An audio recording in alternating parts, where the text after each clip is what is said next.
Virgo Moon in Uttara Phalguni native should stress more on chanting rather than chattering. Mohan asked, "Why you insist these natives to chant more?" Because Moon in the sign of Virgo, that is in the sign of logic, brings forth the nature of wasting time in chatting, gossiping, and so these natives need to chant.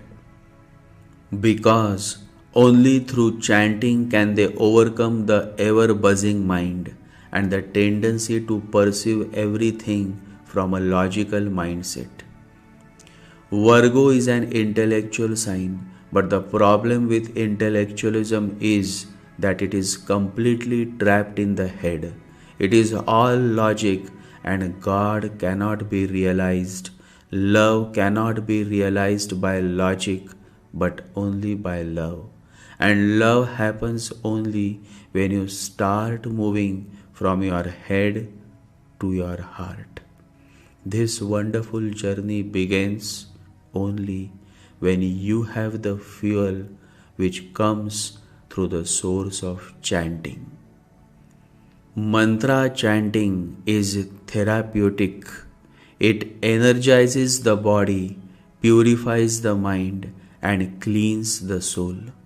To experience God, to experience the divine, you have to focus on chanting the holy mantra by focusing on your breathing. Please take to this chanting of Hare Krishna, Hare Krishna, Hare Krishna, Hare Hare Rama, Hare Rama, Rama Rama, Hare Hare. That is our only request. You are not losing anything, but you are gaining very much simply by chanting. It will cleanse your heart, says Srila Prabhupada, the founder of ISKCON. It is necessary that Virgo Moon in Uttara Phalguni Nakshatra men and women try to get out of their head and get into their heart, that you think less and feel more. Virgo Moon in Uttara Phalguni generally gives a good appealing body. Especially if the native is a female, then such a female looks very appealing. Her body is generally found to be in shape and she generally enjoys good health. The same is the case with males having moon in Uttara Phalguni. In general, Virgo moon sign or Virgo ascendant men and women always look youthful even when they cross the age of 50.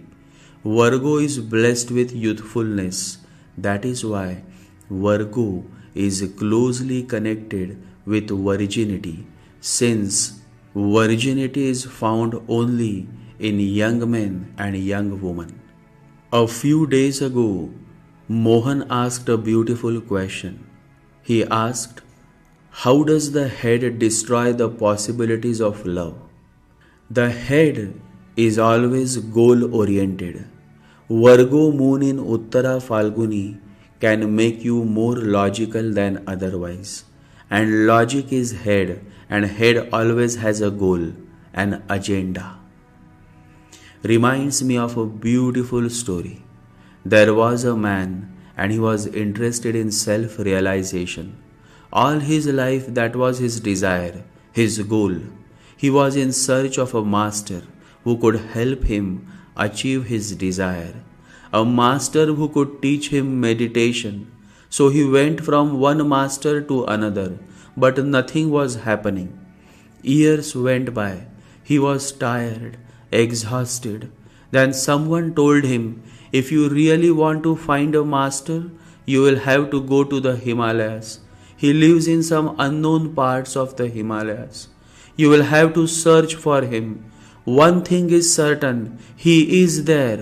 Nobody knows exactly where, because whenever somebody comes to know of him, he moves from that place and goes even deeper into the Himalayan ranges." The man was getting old, but he gathered courage. For 2 years, he had to work to earn money for the journey. Then he made the journey. Those were the old times, so he had to ride on camels and horses and then go on foot, and then finally he reached the Himalayas. People said, "Yes, we have heard about that old man, very ancient. One cannot say how old he must be, maybe 300 years old or even 500 years old. Nobody knows. He lives somewhere, but the location cannot be given to you. Nobody is aware of where exactly you will find him, but he is there. If you search hard, you are bound to find him." The man searched and searched and searched. For 2 years he was roaming in the Himalayas, tired, exhausted, dead exhausted, living only on wild fruits, leaves and grass. He had lost much weight, but he was intent that he had to find this man. Even if it took his life, it would be worth it. And can you imagine? One day he saw a small hut, a grass hut. He was so tired that he was not even able to walk, so he crawled. He reached the hut. There was no door. He looked in. There was nobody inside. And not only was there nobody inside, but there was every sign that for years there had been nobody inside. You can imagine what would have happened to that man. He fell on the ground. Out of sheer tiredness, he said, "I give up." He was lying there under the sun in the cool breeze of the Himalayas, and for the first time, he started feeling so blissful. He had never tasted such bliss. Suddenly he started feeling full of light. Suddenly all thoughts disappeared. Suddenly he was transported, and for no reason at all, because he had not done anything. And then he became aware that somebody was leaning over him. He opened his eyes. A very, very ancient old man was standing in front of him. And the ancient old man, the master, smiled and said, "So you have come. Have you something to ask me?" The man said, "No." The ancient old man laughed, a great belly laugh, which was echoed by the valleys. And he said, "So now you know what meditation is." And the man said, "Yes."